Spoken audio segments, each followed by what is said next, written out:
This is Rob Morse of the Self-Defense Gun Stories podcast. I'm reminding you that this podcast is one of the many good ones on the Self-Defense Radio Network. Check out the other podcasts at selfdefenseradio.net.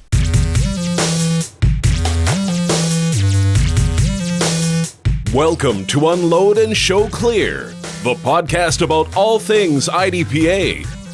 And now, here's your host, a man for whom getting stuck in traffic was the only thing worse than sticking around for day one of nationals, Lloyd Bailey. Welcome to another episode of Unload and Show Clear, where we counter the media's negative image of gun culture by introducing you to the amazing men and women who are involved in IDPA, International Defensive Pistol Association. We're focusing on people, not politics.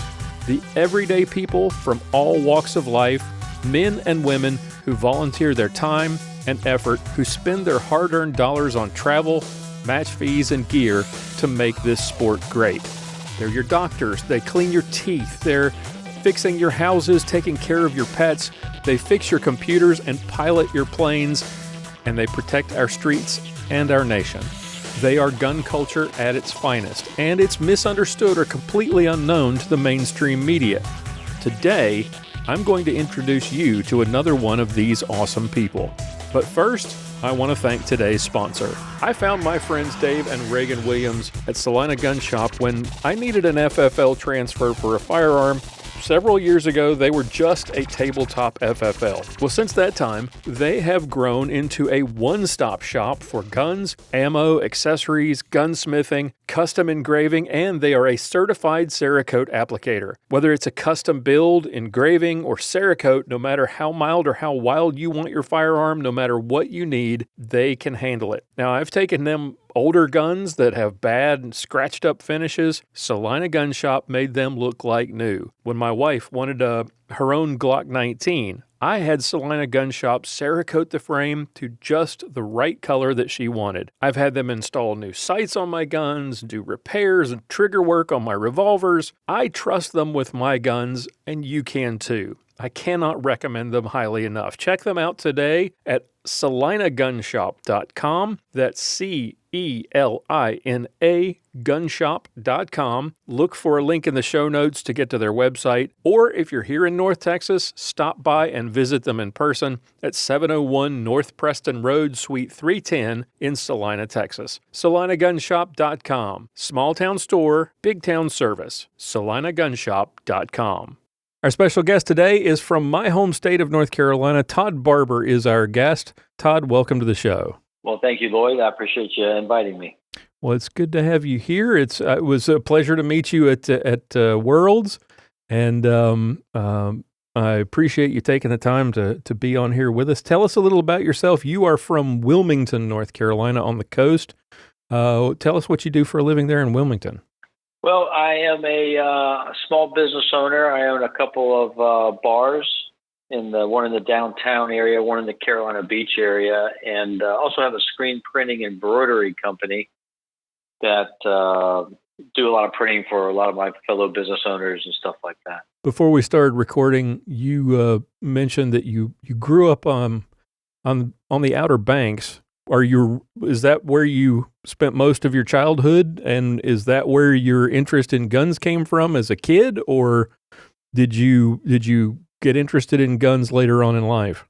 Well, interesting enough, I was born and raised in Cleveland, Ohio, up until the age of 8. Okay. And on my father's side of the family, they had a country house, a place out in the country, and that's kind of where I was first introduced to long guns. I had a 410, the 22, the 20 gauge shotgun, but as an 8-year-old pulling the trigger on a 20 gauge shotgun wasn't the most pleasant thing. So that kind of got shelved a little bit. And then the whole family moved to Riyadh, Saudi Arabia. So I spent the next 6 years of my life in the capital of Saudi Arabia, going to school and oh wow, where there were no guns. Right. So on our trips back to the U.S. for the summertime, when school would finish up for the year, my sister, my mom, my father, we'd all come back to the States for 2 or 3 months, collect all the stuff that we needed to survive the next year because of the different cultures. Mm-hmm. And during those summers is when I'd really continue shooting, a lot more. And looking forward to getting back to the summertime and coming back and being able to set the tin cans up down the hill and plink them. And I'm sure I drove my family crazy shooting all day, but I enjoyed it.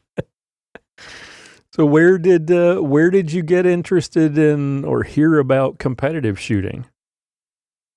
Competitive shooting was brought up to me by a friend. I'm trying to think, I think it was Mark Yandel, who's one of my teammates now on Point Shooting Team. He mentioned, I ran into him and he started talking about shooting Steel Challenge, shooting pistols. And so I think he took me to one and it just kind of, it's just like you either really, it bites you and you get into it, or it really doesn't bite you and maybe perhaps you don't get into it. But I got bit that day. Had you, up to that point, had you had much experience with handguns? It sounded like everything prior to that was long guns.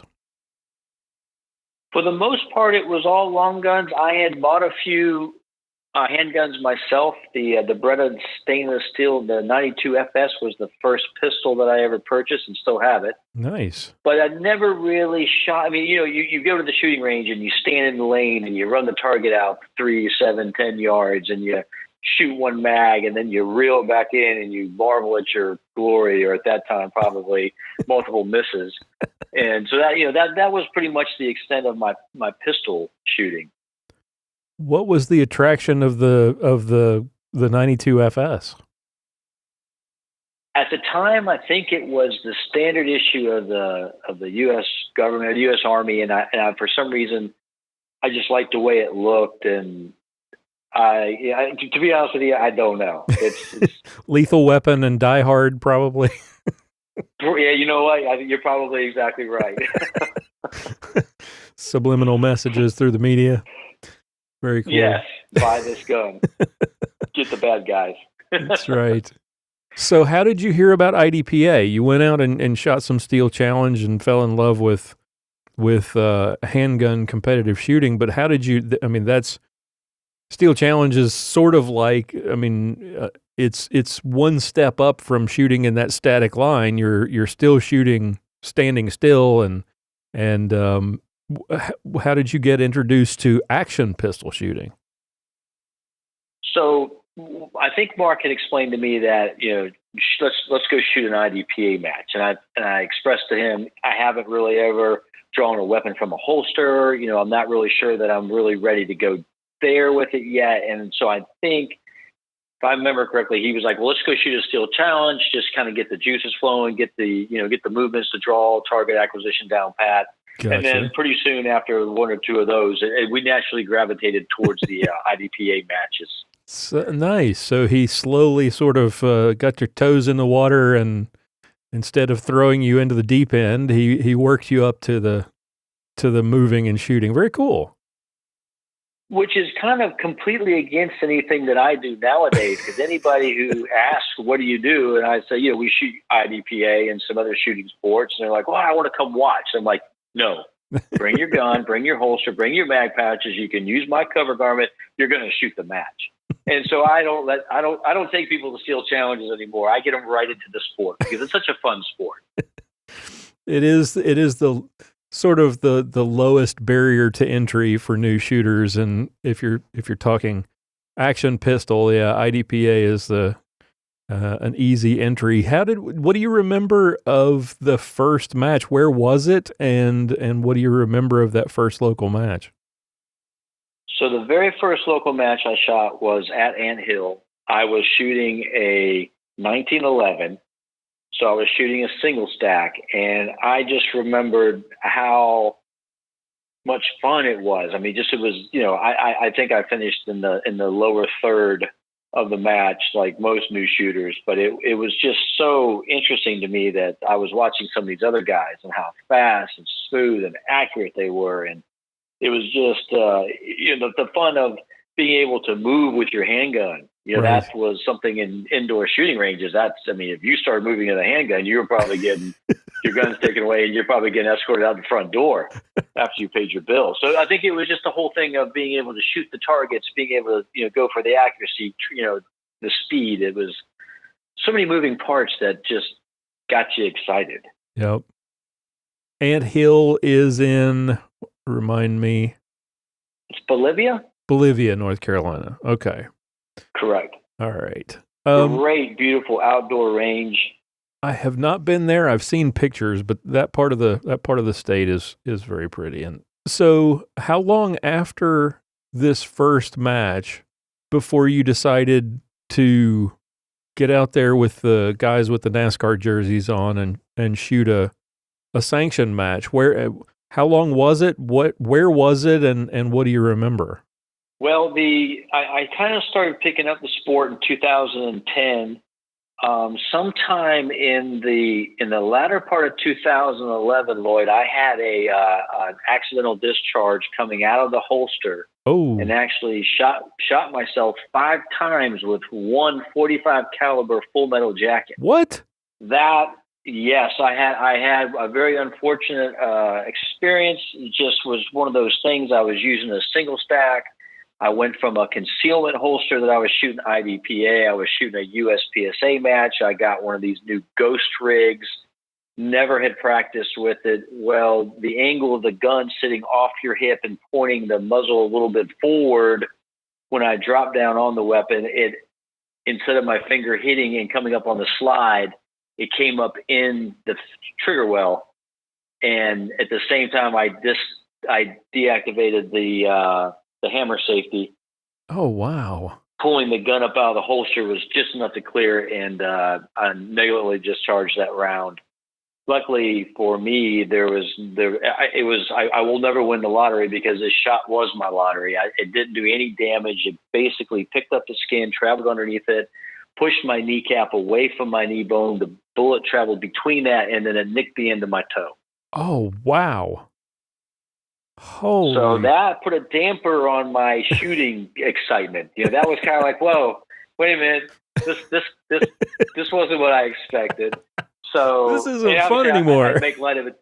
Yeah, I was like, hey, this is, I'm gonna go back to something else. So I took about a 2-year hiatus off. I started dabbling back in a little bit, and right at the December of 2015, Mark and I were going to a match, and I said, you know what? I think it's time that if we're gonna make anything of this, it's time to go. Let's see where our talent can take us. Mm-hmm. And that really just ignited all the juices and the excitement and the, and the thrive to go back out and do it as best as we could. And so we started shooting, and it was probably in 2016. The first major match I shot was the Kettlefoot, the Virginia State Championship. Mm-hmm. So we went up there. It was 16 stages. I was shooting ESP, sharpshooter, and I was just shooting probably 1,000 rounds a week in anticipation of this match, practicing every moment, dry firing, live firing, and went down there and had a really great match, better than I could expect, and took first place in the ESP sharpshooter. Nice. Same 1911? That you? No, I had actually switched. I ran into this gun called Glock, and even though it's not a favorite amongst everybody, and I completely agree with the different camps, it was the only gun that I knew that I could shoot 4 or 5 different divisions. It would have the same holster, the same gear, the same rake.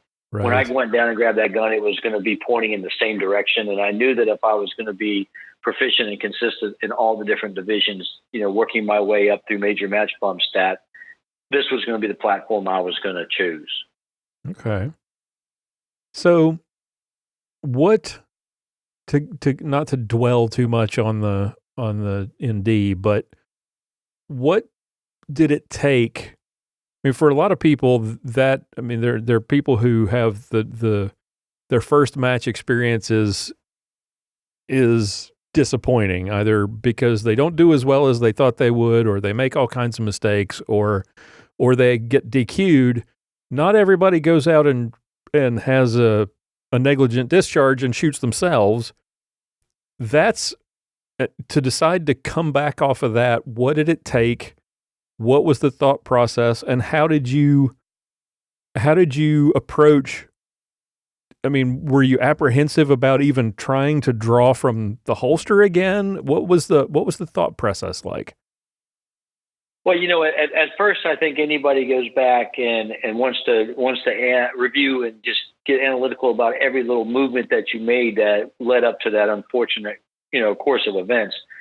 To me, it was a little bit of a shell shock. I'm not going to lie. I mean, I really didn't have the drive or the excitement just to want to go back out and strap on that gear and go for it again. But the bottom line is I knew my mistake was made by changing my equipment, and not just changing from a Comtac holster to a Darinage Tactical Kydex holster. I'm talking about from a concealment holster, an IDPA-approved concealment holster, to a race holster. And the fact that I spent zero time getting acclimated and dry firing with that rig, it led up to be the perfect storm. So once I immediately got rid of that rig, I don't have it today, and never will. I went back to what I knew and what I trusted, and that was the IDPA concealment holster. And I think that's probably one of the big driving forces on why that I shoot a lot more IDPA than some of the other shooting sports. Okay. So once I kind of isolated my error, I think after that, going back out to the range and just dry firing with it, and then putting live rounds in there, and then going back to the draw, working through it, and going back, and after that, it pretty much was like, hey, that day really sucked, but it's time to go. This is fun. We like this. This is why we're doing this, and so it's time to put that in the past and learn from it, like I did, and it's time to race. Nice.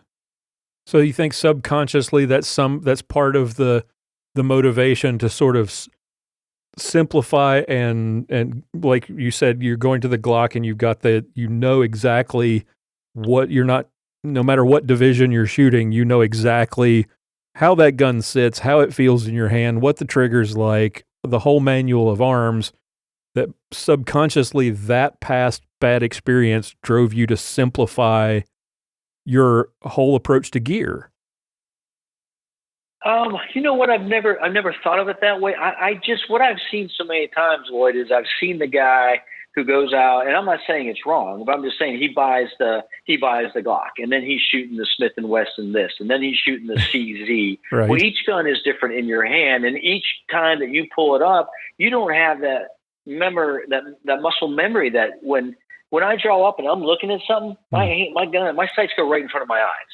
Right. But when you're looking for your sights, before you can look to see where you're actually planning that first round, to me, that just seems like you're wasting time. So I see the gun hoppers that always got this gun or that gun, and I just don't ever see them being as proficient as the guys who say, hey, I'm either going to pick one gun and stick in one division, or I'm going to pick the same type of gun that I'm not dealing with those small idiosyncrasies in between manufacturers. Right. So part of it could be, yes, that I simplified it because I wanted to avoid any future errors that put holes in your legs, and the fact that I know I'm going to be very consistent with that platform. Right. You saw the extreme end of what can happen if you're switching gear, because you went from one gear, one setup to another, which was very different from what you had been used to, and you had the worst possible outcome. That just kind of reinforces the idea that, maybe sticking to one platform, I hate the term platform, but I'm going to use it anyway, that sticking to that one platform and mastering it is the best way to actually grow and improve. Yes.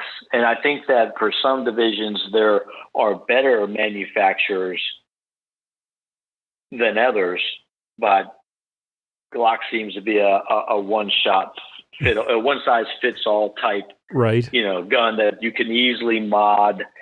You can lighten the trigger spring, pick your sights. There's so many different things you can do to customize it to your feel, You're never going to have that 1911 trigger. No, but it's not going to be, not DOA first trigger pull. Right. Right. Exactly. So tell us about the On Point shooting team. Now, where did this come from? You are a member of this team, and I know you've got big things planned in the future. I don't think you're ready yet to make announcements, but how did that team get started? And tell us about the other members and what the idea behind the team.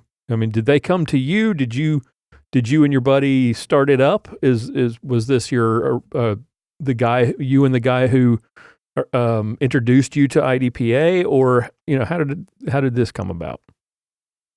So it was kind of we decided that, hey, this is a lot of fun, and I think let's go to the fullest and let's see what we can achieve with the sport. So Mark Yandel, who is also a member of On Point shooting team, also the person that introduced me to the shooting sports, he and I sat down and had lunch one day, and basically we came up with a name and said, this is what it's going to be. Let's see what happens.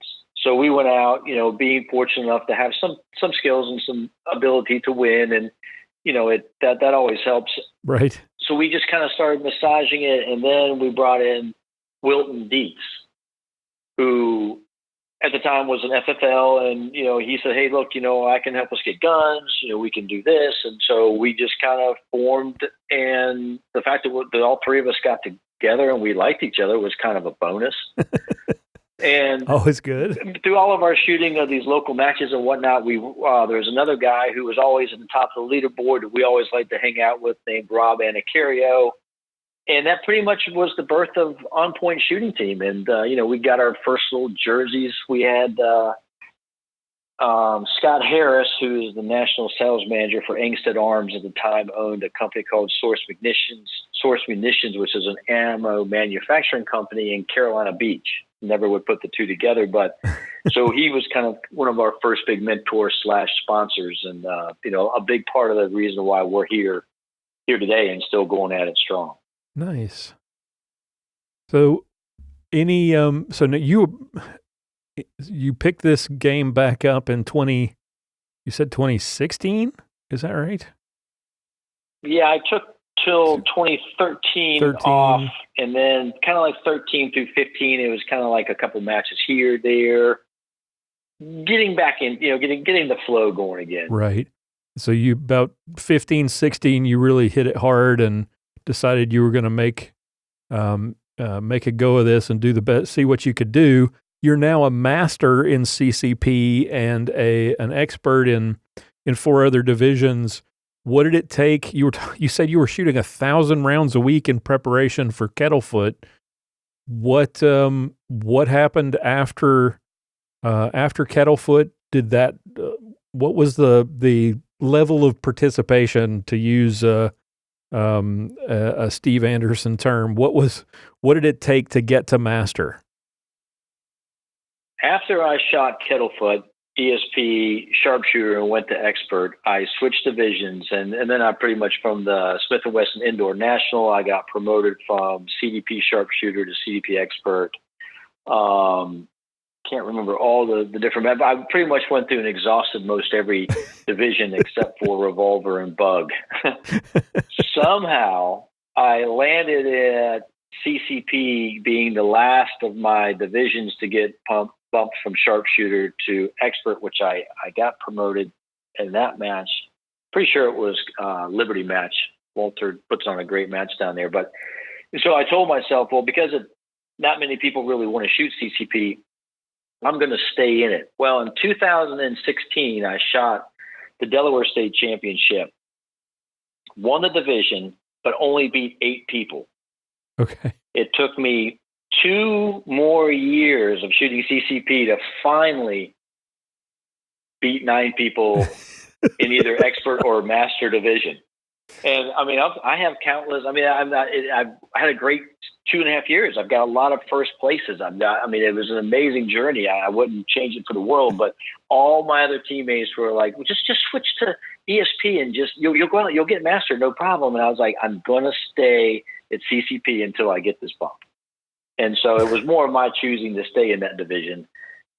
And I mean, I'm glad now that it's out of the way. There's no doubt. But I'm looking forward to the next division that we're moving to. Gotcha. That's a tough division to move up in.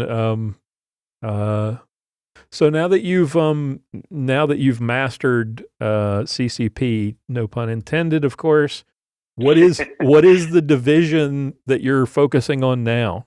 So I've decided, since the round count in CCP is 8+1, and I'm so used to thinking through my stage plan and executing them based on 8+1, I'm going to CDP. Stick with the multiples of 8. That's right. So I'm going to get the 8s out of the way, and then I'm going to go to the 10s. Nice. Which of the what is it? There's 2 Glocks at 45. Is there's 3. Is the 41 or the 21? I'm actually going to be shooting the 41. I shot it in the Smith & Wesson Indoor Nationals the last year, the 20th anniversary, the last year that they hosted it. And I've gotten it back out of the safe. I'm making a few mods to it to be the CDP gun that I want. And I'm looking forward to putting it to work. Nice. Over the years, all those match bumps that you've achieved in the different divisions, do you have a memory of a particular match or a couple of matches or a stage, something that stands out in your mind that you're particularly proud of, or was fun or crazy or unexpected that you experienced over the past 3-4 years? There's always those. The Delaware State Championship to me has always been one of the most enjoyable matches. They really take the time and effort to put and invest into the scenario, the stage props. Mm-hmm. They do the best that they can to make the shooting experience as lifelike as they can. Their stages to me have always been fantastic. Once again, I think Walter up at the Liberty match at Lower Providence Gun Club, they always do a phenomenal job. I really enjoyed shooting the Gulf Coast match in Texas this past April. That was just a phenomenally well-ran match and incredible stages. It was really an honor too. We got to shoot with Mandy Bachman. No idea that she was even going to be on the squad, but that was a nice treat. What a professional she is. Yep. So there's so many. The Texas Gulf State match was the first match that I've ever shot that you actually were able to reholster your weapon, because you had to push this trolley across this one stage. And it was, anytime you get to do something a little bit new and different, I think it's always memorable. Mm-hmm. So, I mean, it's just, all these match directors and all these clubs that put all this time into supporting the IDPA and putting on these matches. I mean, it's hard to say that any one of them is better than the other. I really enjoyed shooting them all. Every stage is always a challenge and interesting, but it's just amazing what these people go through to put these matches on. Yep. What's a drill, or what's your practice routine like now, or what's it going to be as you switch over to CDP? Is it going to change at all? What is your routine like now, and is there a drill or something that you like to do regularly and routinely that appeals to you, and why? As my shooting career has progressed and I feel like my talent has risen somewhat, I tend to do a lot of my drills now at longer distances. Mm-hmm. Instead of doing the 7, I very rarely ever shoot anything at 7. I'll do some 10-yard work, maybe to warm up. Then a lot of my stuff is 15 yards now, and I'm just trying to maintain a good consistent speed at 15 yards, because I feel like anything as you get closer, it's just going to be that much easier. Mm. And nowadays you're seeing a lot of painted targets. So a lot of it is, if I'm doing, I very rarely ever shoot it at a wide open target. I always paint them, whether it's a half target, horizontal or vertical. But I try to shoot the same kind of target arrays that you're going to see in stages. You don't have to get complicated at the range, but just enough to make it to where you're just not putting rounds in the center of just in the center of a plain target. Good deal. Do you typically go out and you have a set routine, or is it, okay, I'm going to work on this today and this tomorrow and this the next day, or is it preparation for a match coming up based on performance at your last one? How do you approach the practice routine? So I have found Mike Seeklander's drills. He's kind of been like another person that's been instrumental in my learning and giving you a purpose to your range day. And a lot of his drills, I really enjoy his dry fire drills at the house. A lot more of the live fire drills, I still do a lot of Mike stuff out there, but most of it is just, just smoothing out that draw and just trying not to get in a hurry. Slow is smooth, smooth is fast. And, I really am focusing more on shot placement than I am anything else. Gotcha. What's over the course of the last 4 years, as you've progressed through the different divisions and different classes, what's the most important thing, aside from don't shoot yourself in the knee? What's the most important thing, and the consistency of equipment? What's the most important thing that you have learned in all that? You've progressed to expert, and your goal well, you got your master in CCP, and you're expert in ESP and SSP and CDP and CO, right? Once you get to master, what's going to be the goal after that? Once all of those are mastered, are you going to try bug, or are you going to try revolver, or what would be the next challenge for you? Once I take the major divisions and they all go to master, this past year at Worlds, they were supposed to have these sub teams. A buddy of mine hit me up on Facebook and said, "Hey, we're putting a team together. I see that you're a bug marksman." And I said, "Look, I've only shot one bug marksman match in my life." I said, "It was horrendous. It was terrible." I said, I really felt like I was holding, a sub sandwich in my hand. I didn't really, and he said, "Look," he said, just sign up for it as bug marksman." So I said, "Okay, fine." I went along with it. And I started shooting some matches, and I really found why no one shoots bug guns. Going from counting to 8 down to counting to 6 was... Yeah. And interestingly enough, most stages are designed that you shoot groups of 6, or 6 rounds really works out pretty well. But I thought shooting, a CCP gun at 4-inch barrel going to a bug gun would be nothing. It was probably one of the steepest learning curves that I had to overcome, other than not shooting myself again, by learning how to grab that tiny minuscule mag and put it in the bottom there and getting my pinky on there. But even trying to drop the mag, when you squeeze it, the butt of your hand right wants to pinch that mag in there. So you're sitting there and I'm shaking my gun like I probably look like I should be institutionalized, because I'm shaking this thing like, why? So it took countless amount of hours for me to manipulate the equipment. Being a Glock, it was going to shoot the same. Right. They point really well. So after I finish that, I'm looking forward to shooting revolver. Oh, okay. That's something you don't hear people say very often. No. I mean, I plan to be in my 60s, and and shooting revolver. I've got I got the equipment. I haven't messed with it at all. I know that I'll be doing a lot of dry firing based on my previous unfortunate experience, but I kind of look forward to the nostalgic, just the nostalgia of shooting the revolver and the 6-shot and whatnot. No danger of a light trigger causing a negligent discharge in revolver. So I hope not, Lloyd.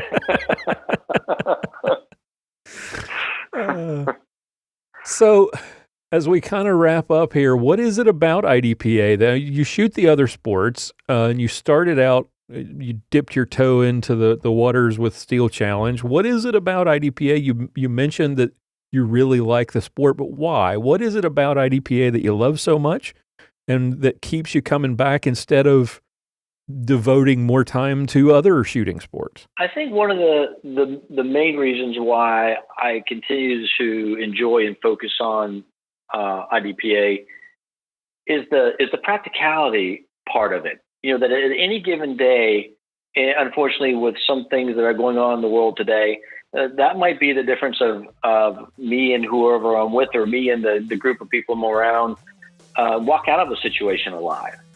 Mm-hmm. And just to be able to be that proficient and to make decisions, even though you get to see the stages and you can kind of plan them, which you do, it's not 100% real life applicable, but I feel like it still keeps me in tune enough that it's exciting to me. Mm-hmm. That every situation, every scenario is different, and that's the same as life. Awesome. Well, Todd, it was great to meet you at Worlds. I hope you come back to Texas next year and we get a chance to shoot together.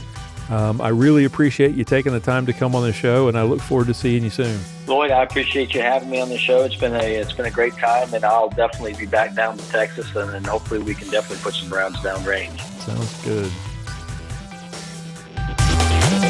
All right, that's all the time we have for today. I want to thank our guest for coming on the show and our sponsors for making all of this possible. Take a moment, if you would, to check out the website, check out our show notes at unloadpodcast.com. We've got lots of interviews with more amazing guests like the one you heard today. Join our Facebook group at unloadpodcast.com/Facebook for all the latest updates and to connect with other fans of the show. And if you'd like to support the show, we sure would appreciate it. Consider becoming a patron at unloadpodcast.com/extra.